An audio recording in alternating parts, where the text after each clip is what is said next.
এই আয়াস, দেখো আয়াস কিভাবে সবকিছু আমার গুছায় দিতেছে। পইরাও যাইতে নাই। কি করো আয়াস? আয়াস, এই আয়াস, দেখো আয়াস কিভাবে সবকিছু আমার গুছায় দিতেছে। পইরাও যাইতে নাই। কি করো?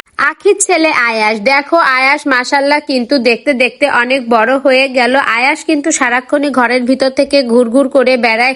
আর দেখো আখির বাসাটা কিন্তু মূলত অনেক বড়।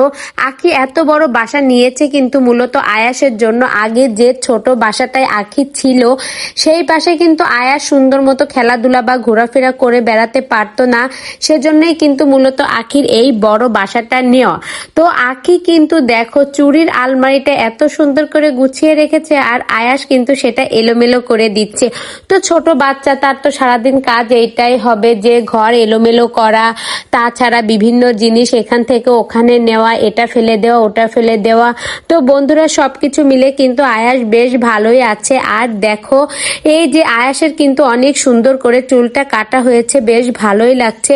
আপনারাও কিন্তু আপনাদের বাবুদের এই রকম সুন্দর করে কিন্তু সেলুন থেকে চুল কাটিয়ে আনতে পারেন। তো বন্ধুরা কি বলবো, সবকিছু মিলিয়ে ভিডিওটা অন্যরকম সুন্দর লাগছে আমার কাছে।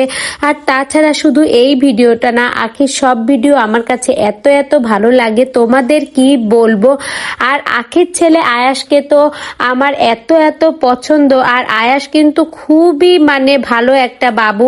অনেক বাবুরাই আছে যে সারাক্ষণ কান্না করে, আয়াস দেখো একটুও কান্না করে না। আয়াস যদি কান্নাই করতো তাহলে কিন্তু কিছুতেই ওর মা কোনো প্রমোশনাল কাজই করতে পারতো না। তো বন্ধুরা এই ভিডিওটি সম্পর্কে তোমার মূল্যবান মতামত কমেন্ট বক্সে জানাও। ভিডিওটি ভালো লেগে থাকলে একটা লাইক করে আমার পাশেই থাকবে।